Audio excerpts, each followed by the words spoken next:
देवा भाऊ क्या हुआ तेरा वादा। धनगरांना 60 वर्ष काँग्रेसने आणि राष्ट्रवादीने फसवलं, म्हणून धनगरांनी काय केलं, हौशेने केला पती आणि त्याला झाला रगतपिती. 2014ला पती केला, 12 वर्षापासून अभ्यास करतोय, एजीशी बात करतोय. आंदोलन आता अपील नाही आहे. आणि इथं जर आम्हाला डावललं तर गावागावात घरावर तहसीली बंद करून 12 वाजतो आम्ही. देवा भाऊने जे आमच्या बरोबर असं गनिमी कावं केला, आम्ही देवा भाऊ बरोबर गनिमी कावं केलंय. आम्ही भाजपला आणलं तरी भाजप सुद्धा त्याच लेवलचं निघतंय असं सगळ्याच्या निदर्शनात आलंय. आम्ही खुर्चीवर बसवला आहे. जर तुम्ही हा निर्णय घेतला नाही तर एक वेळ अशी येईल, हा धनगर समाज जर पेटला तर तुम्हाला राजकारणातून सुद्धा बाद करेल, अशी तळमळ या साध्या भाड्या भोपळ्या धनगराची आहे. देवा भाऊ तुम्हाला एकच सांगतो, धनगराचा तिसरा डोळा उघडायला भाग पाडू नका. देवा भाऊ सरकार लबाड मुख्यमंत्री आत्तापर्यंत महाराष्ट्रात फायला नाही. अहो आमच्या धनगराच्या मतावर पहिल्या कॅबिनेटला देतो म्हणला होता. आम्हीच तुम्हाला खुर्चीवर बसवलंय, जसं आम्ही तुम्हाला खुर्चीवर बसवलंय तसं आम्ही तुम्हाला खुर्चीवरून बाहेर सुद्धा काढू शकतो. मी पुन्हा एकदा सांगू इच्छितो, आम्ही जिथपर्यंत एसटी आरक्षण अंमलबजावणी होणार नाही, आझाद मैदान आम्ही लोक सोडणार नाहीत.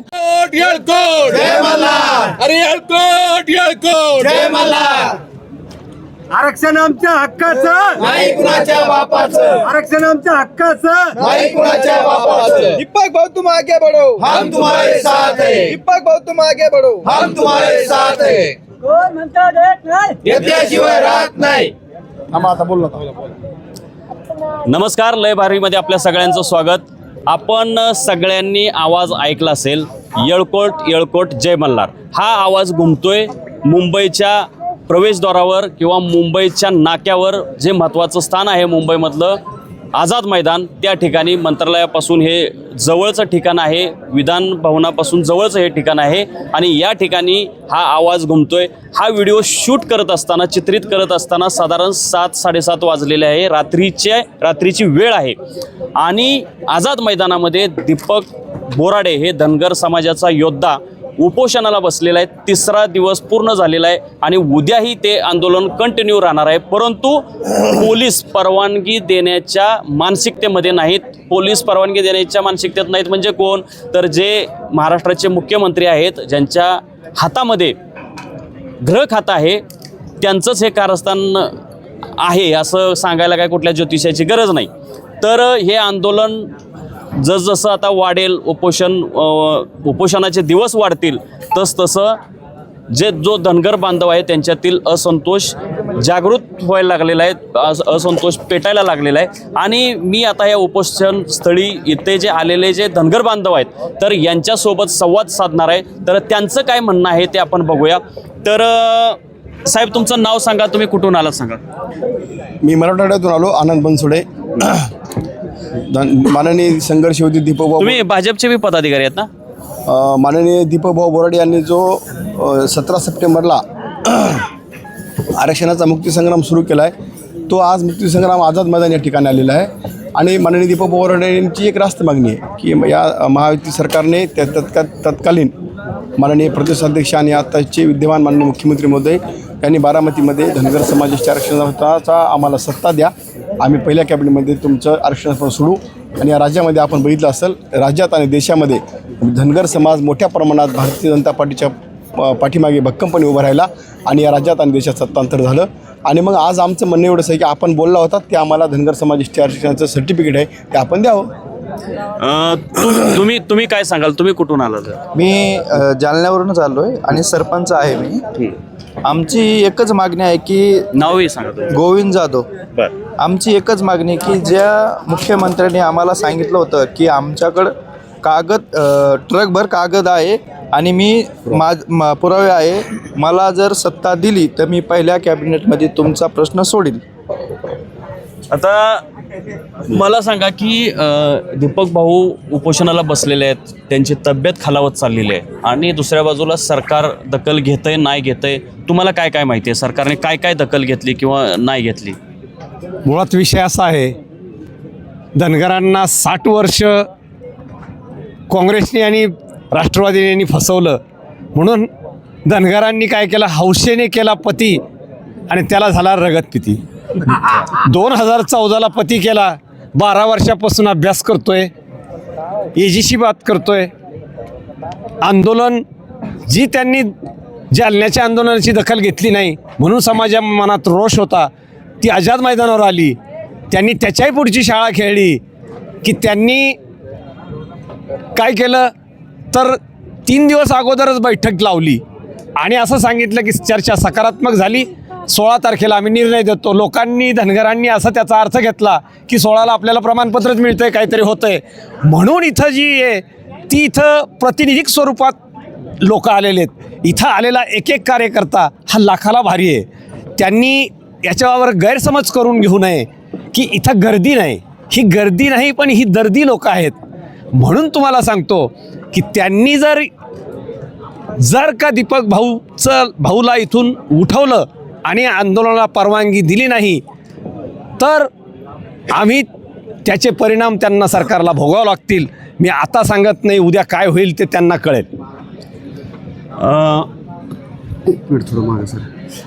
तुम्ही सांगा की आता आंदोलनाला 3 दिवस झालेले आहेत आणि जसजसं उपोषणाचा कालावधी वाढेल तसतसं धनगर समाजामध्ये अस्वस्थता वाढेल, परंतु सरकार उपोषणाला परवानगी देण्याच्या मानसिकतेत नाहीत. तर काय सांगाल तुम्ही? मी प्रथम जालन्यावरून आलो, अंबड तालुका, माझं गाव जामखेड. मी बाबासाहेब रामभाऊ वैद्य. कारण की सरकारनं सांगितलं बैठक घेतोय, 16 तारखेला आम्ही तुम्हाला काहीतरी निर्णय देऊ. आम्हाला इथं आणलं, ते आमचे रक्त पिले, आम्ही रोडवर झोपलो, मच्छर खाल्ले, हे खाल्लं, हे कोणी खाल्लं? हे देवेंद्र फडणवीसनंच खाल्लं हे आमचं रक्त. म्हणजे अजून बी द्यायला रक्त सोसायचं आहे, मच्छरात पडू अजून सुद्धा काही निर्णय घेत नाही. दीपक भाऊचं रक्त गेलं, जळलं तरी सुद्धा अजून चेवी येत नाही. आणि 2014ला म्हणले आम्ही आश्वासन दिलं की आमजवळ गाडीभर कागदपत्र आहे, माझा अभ्यास खूप झाला आहे, मला पहिलं कॅबिनेटमध्ये येऊ द्या की तुमचं पहिलं सर्टिफिकेट काढू, अंमलबजावणी करू. अजून पहिली किती कॅबिनेट झाल्या याचा पत्ता नाही. देवा भाऊ क्या हुआ तेरा वादा.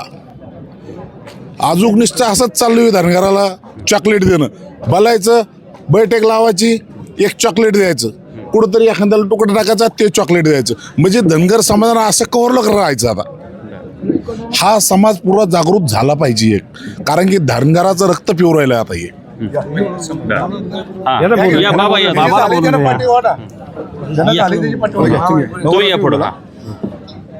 बाबा मला सांगा, तुम्ही कुठून आलात आणि दुसरं की तुमचं वय एवढं आहे, आता एवढ्या म्हातारपणी तुम्ही काय म्हणजे आरक्षण घेऊन काय करणार?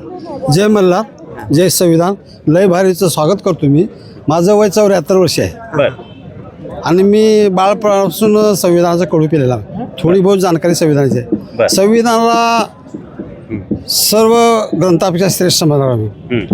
आता संविधानात्मक पद्धतीने आम्ही आरक्षण मागतोय हे यांना माहिती आहे आणि घटनेत तरतूद आहे यांना माहिती आहे. पण आमचा समाज प्रामाणिकपणाने जगतो, ते असं फसवत गेल्यामुळे आमचा आता पारावार चढलेला आहे. आम्ही हे आता आंदोलन जे चालू केले, या आंदोलनाला आता अपील नाही आहे. आणि इथं जर आम्हाला डावललं तर गावागावात घरावर तहसीली बंद करून 12 वाजतो आम्ही. हे माझं शेवटचं आव्हान आहे. आणखीन कोण बोलणार? सप्रेम जय मल्हार. माझा जिल्हा जालना, माझा तालुका अंबड आणि माझं गाव जामखेड.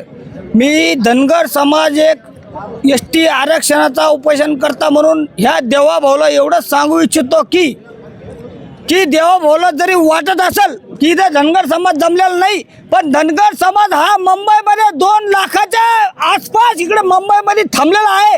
आणि आम्ही बी धनगर देवाभाऊने जे आमच्या बरोबर असं गनिमी कावं केला, आम्ही देवाभाऊ बरोबर गनिमी कावं केलंय.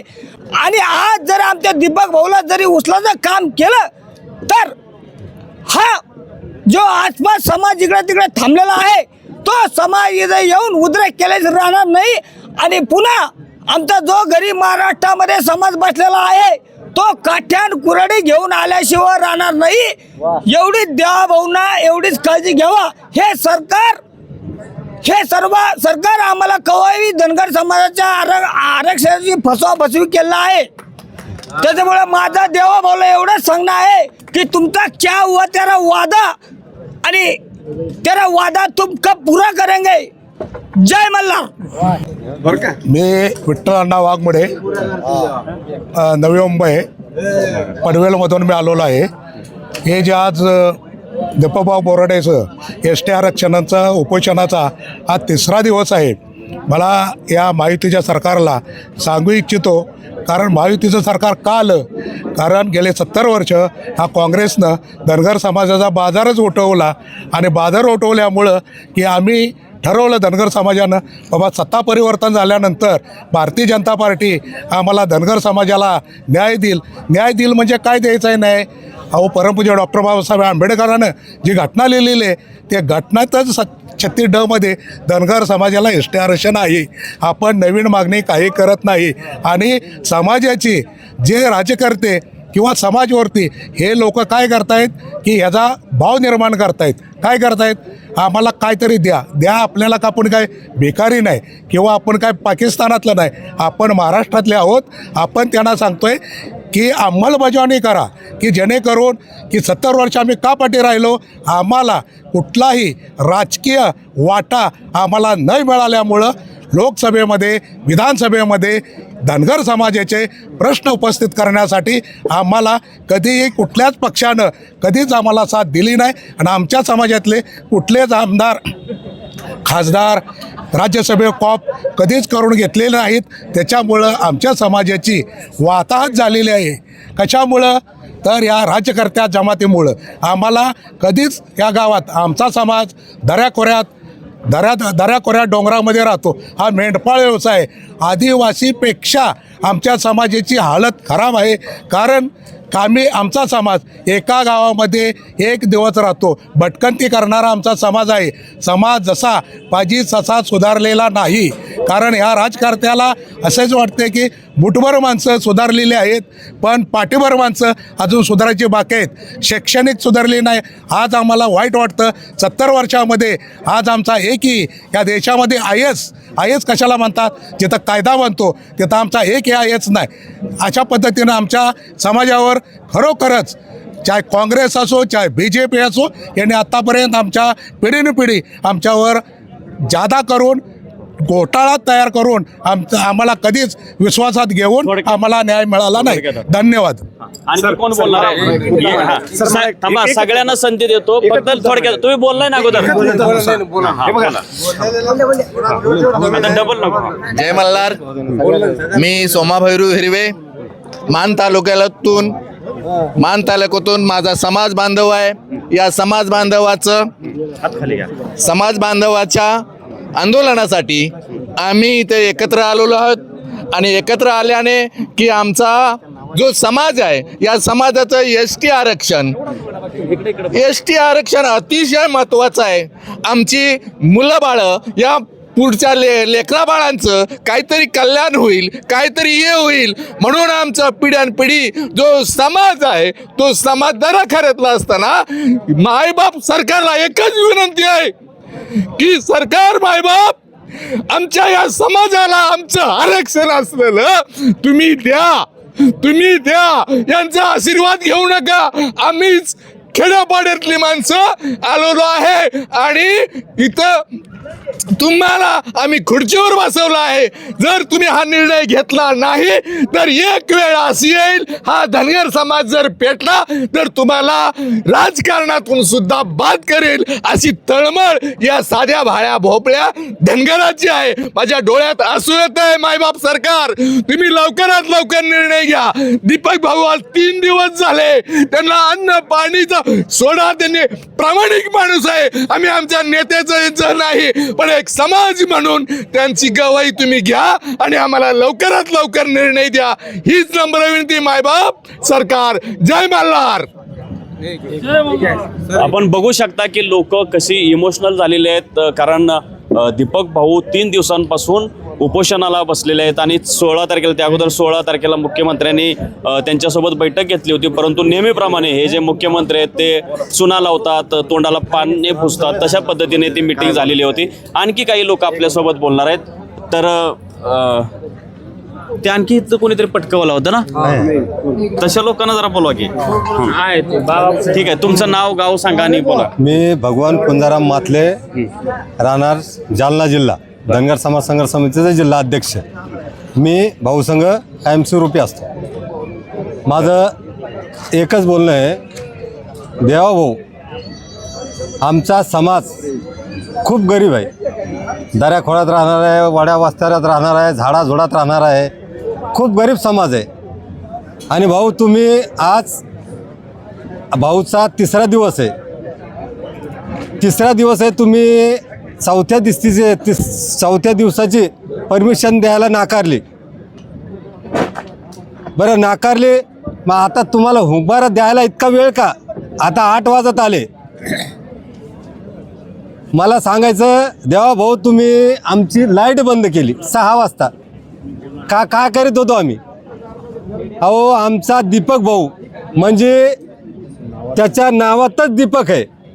आम्हाला तुमच्या या लाईनीची गरज नाही. पण एवढा अंत बघू नका देवा भाऊ. ह्यो धनगर समाज खूप जागृत झालेला आहे. आणि तुम्हाला याच्या अगोदर पण सांगितलं होतं, धनगर समाजाला जसं म्हणतात ना आपण, महादेवाचा जर तिसरा डोळा उघडला तर काय होतं, तसं त्यासाठी तुम्हाला सांगतो देवा भाऊ, धनगराचा तिसरा डोळा उघडायला भाग पाडू नका. आम्हाला किती दिवस अंत पाहतान तुम्ही? आमचं किती दिवस आम्हाला गाजर दाखितान? किती दिवस शांत करतान? आमचेच काही लोकाला तुम्ही दाबिता. किती दिवस दाबितान? असं किती दिवस चालायचंय? पण हे आम्ही कधीपास सहन करणार नाही. देवा भाऊ, तुम्हाला एकच सांगतो, धनगराचा तिसरा डोळा उघडायला भाग पाडू नका. ही आमची सगळे धनगर बांधवाची कळकळीची विनंती आहे तुम्हाला. आणि जर तुम्ही तिसरा डोळा पाडायला भाग पाडा तर तुम्हाला धरणी माता जागृत देणार नाही. एवढंच बोलतो आणि थांबतो. देवा भाऊसारखा लबाड मुख्यमंत्री आत्तापर्यंत महाराष्ट्रात पाहिला नाही. अहो, आमच्या धनगराच्या मतावर पहिल्या कॅबिनेटला देतो म्हणला होता, म्हणून सगळा धनगर तुटून पडला आणि त्याला भरभरून मतदान केलं, म्हणून तो मुख्यमंत्री खुर्ची बसला. आणि तेव्हा आम्हाला ह्या बोटावर त्या बोटावर काय म्हणतो, मला अभ्यास करायचा आहे. अरे तेव्हा तर म्हणला मला गाडीभर अभ्यास आहे. मग ह्याचा अर्थ तुझा अभ्यास उरफाटे पुस्तक वाचलेस तुला काय वाटेल आता, की काँग्रेसने ह्याला 70 साल दिलं नाही, राष्ट्रवादी दिलं नाही, शिवसेनेनं दिलं नाही. मग आता आपण जर नाही दिलं, ह्याला मारलं, जरी ह्याला गोळ्या घातल्या तरी हे भाजपलाच मतदान करतोय. म्हणून ह्यानं उरपाट्या पोत्या वाचल्या, पुस्तक वाचलेत. म्हणून हरामखोरा याद राख, तू फक्त दीपक भाऊला दाब. तू जाळ्या लावचिंत मंत्रालयाला, पण जाळ्या लावतो आता समुद्राला. धनगर उड्या मारणार समुद्रात आणि त्यावर करणार 302 दाखल. नमस्कार, मी गणेश गायकवाड, तालुका अंबड, जालना जिल्हा. तुम्ही गायकवाड म्हणजे धनगरच आहात का? हो, धनगरचा आहे मी. आणि माझी फक्त देवा बोले एकच विनंती आहे की आमच्या धनगराचा अंत पाहून तुम्ही आमचा अंत पाहू नका. कारण आम्हीच तुम्हाला खुर्चीवर बसवलं आहे. जसं आम्ही तुम्हाला खुर्चीवर बसवलं आहे, तसं आम्ही तुम्हाला खुर्चीवरून बाहेरसुद्धा काढू शकतो. फक्त धनगर समाज हा कसा आहे, गोरगरीब आहे आणि म्हणजे अशिक्षित आहे. महत्त्वाचा विषय म्हणजे त्यांना या गोष्टी माहीत नाही. त्याच्यामुळं आम्ही जर जागृत केला धनगर समाज, तर तुमची खुर्ची 2029ला पडली म्हणून समजा. जर तुम्ही आम्हाला STचं सर्टिफिकेट नाही दिलं आणि आम्ही दीपक भाऊच्या नेतृत्वात जर तुम्ही STचं प्रमाणपत्र आम्हाला आज इथून आझाद दिलं नाही, तर 2029ला संपूर्ण धनगर समाज हा BJPच्या विरोधात जाऊन 100% मतदान करणार आणि देवा भाऊला खुर्चीवरून खाली करणार. जय मल्हार. जय मल्हार. मी कृष्णा गंगाधर सागोते, परतूरहून आलेलो आहे. परतूर जिल्हा जालना. आमच्या गावाकडे एक म्हणणं आहे, हे म्हणतात ना धनगर याच्यामध्ये नाही आहे. आमच्या गावाकडे एक म्हणणं आहे, बाप दाखवा नाही तर श्रद्धा घाला. आता याने एक तर धनगड दाखवा महाराष्ट्रामध्ये, नाही तर ह्या धनगराला ST प्रमाणपत्र द्यावा. मी काशीनाथ हाके. मी काशीनाथ हाके. आपल्याला 1960 पासून हे जे आम्हाला आश्वासन गाजर दाखवते ते देवाभाऊनं, की बाबा देवाभाऊच का बसायला, पहिले काँग्रेस राष्ट्रवादी त्याच तऱ्हेची, आणि त्यांना घालवण्यासाठी आम्ही भाजपला आणलं, तरी भाजपसुद्धा त्याच लेवलचं निघतंय असं सगळ्याच्या निदर्शनात आलं आहे. आज आम्ही बघितलं तर आमची जी इथं लोकसंख्या कमी वाटत असेल तर लोकसंख्या सगळी बाजूने उभा राहिलेले. जर इथं आमच्यावरती कोणी अन्याय केला आणि देवाभाऊने जरी अन्याय केला तरी आम्ही इथं ही लढा आमचा थांबणार नाही. माझं जरी वय आता 70 असलं तरी मी अगदी 35 वर्षापासून या लढ्यातच आहे. बी.के. कोखरे बी.के. कोखरेचं नाव घेतलं की आमच्या अंगावर काटा येतो की बाबा तो माणूस असा त्यांचं बलिदान केले, ती बलिदान आम्ही वाया जाऊ देणार नाही. आज जरी आमच्यासारखी 10 मिली तरी काय फरक पडत नाही, पण आरक्षणचा लढा हा थांबणार नाही ना. आज इथनं या जागेवरनं आरक्षण मिळाल्याशिवाय दीपक भाऊ इथनं हलणार नाही आणि आम्ही जाणार नाही. ही आमची ठाम भूमिका असणार आहे. जय मल्हार. सर्वप्रथम महाराष्ट्रातल्या कानाकोपऱ्यातून इथून नाही तिकडून मारा फोकस तिकडे जाणार त्या साईड आलेल्या माझ्या समाज बांधवांना ते समोर मानाचा जय मल्हार. थांबा जरा. मी मल्लिकार्जुन पुजारी, नवी मुंबई. आणि मी आज बारामतीच्या धनगर समाज बांधवांना मी धन्यवाद देतो, शुभेच्छा देतो. त्यांनी आज जे या महायुती सरकारने महाविद्यालयाचं पुण्यश्लोक अहिल्यादेवी विद्यालय नाव काढून त्याचा अजित पवार हे नाव देणार होते, ते नाव रद्द करून पुनश्च आपल्या देवीचं नाव झाल्यामुळे त्यांचं परत एकदा अभिनंदन करतो. आणि देवाभाऊला इशारा देतो, वो तो ट्रेलर था, पिक्चर अभी बाकी है इधर. हे आम्ही घेतल्याशिवाय तो निघणार नाही. आणि मी आपल्या शहरी भागांना आपल्या माध्यमातून आवाहन करतो, बांधवांनो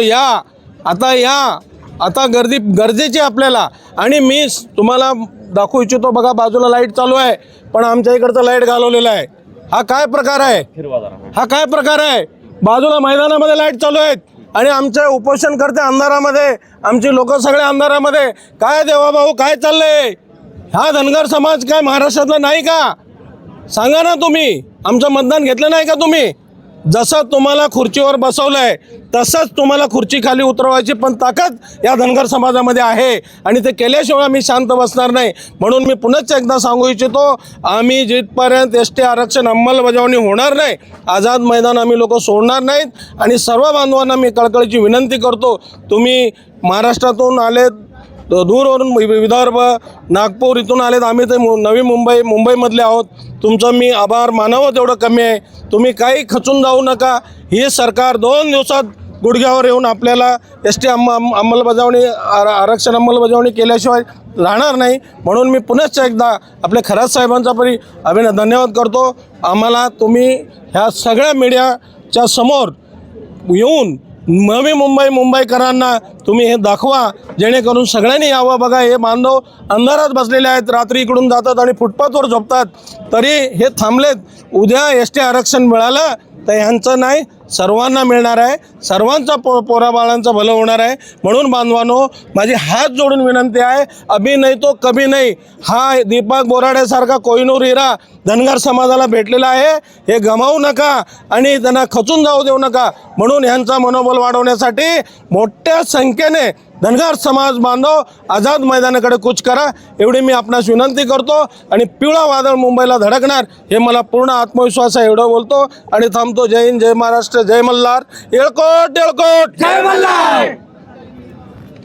आपण पाहिलं की धनगर समाज बांधवांच्या किती संतप्त प्रतिक्रिया आहेत. याचं कारण असं, एक तर हे जे देवाभाऊ आहेत यांनी ते 2014ला पहिल्यांदा सत्तेमध्ये आले आणि तेव्हापासून चुना लावत अगदी सगळं चुना लावला आहे, डिस्टेम्पर लावलं आहे, सगळं लावायचं त्या धनगर समाजाला म्हणजे थापा मारून धनगर आरक्षणापासून वंचित ठेवलेलं आहे. त्यांनी धनगर समाजातल्या चमच्यांना मोठं केलं, मंत्रिपदं दिली, त्यांना आमदारकी दिली, खासदारकी दिली, परंतु जो भोळा बाबडा समाज आहे, धनगर समाज आहे, त्यांना मात्र आरक्षण दिलेलं नाही. आणि हा दीपक बोराडे हा पहिलाच पट्ट्या ह्यांना असा भेटला आहे की तो खराखुरा धनगर समाजासाठी लढतोय. अगोदरचे लोक धनगर समाजाच्या नावाखाली बरेचसे नेते लढले आणि लगेच भाजपला जाऊन मिळाले आणि पदं घेतली. एकदा पदं घेतले की धनगर समाजाला ते विसरून गेले. अशी सगळी परिस्थिती आहे. या आंदोलनामध्ये सुद्धा धनगर समाजाचे मला वाटतं फक्त भरणे मामा आले होते इथं, बाकी अन्य दत्ताभाऊ भरणे फक्त इथं आले होते, अन्य कुणी या ठिकाणी आलेलं नाही. यावरून आपण समजू शकतो की जे भाजपचे लाभार्थी जे धनगर नेते आहेत त्यांना ह्या आरक्षणाची काही पडलेली नाही. आणि दीपक बोराडे यांचं हे आंदोलन आता तीव्र हळूहळू होत चाललेलं आहे आणि अशा परिस्थितीमध्ये 3 दिवस पूर्ण झालेले आहेत त्यांच्या उपोषणाला.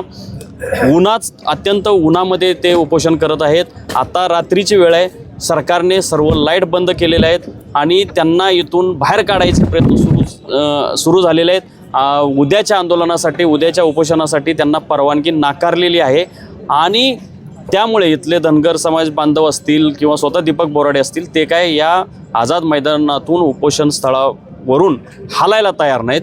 आपण बघूया उद्याचा दिवस, जो गुढीपाडव्याचा दिवस आहे, तो गुढीपाडव्याचा दिवस हा या धनगर समाजाच्या आंदोलनासाठी कसा दिवस उजाडतोय ते आपण उद्या आपल्याला कळेल. धन्यवाद.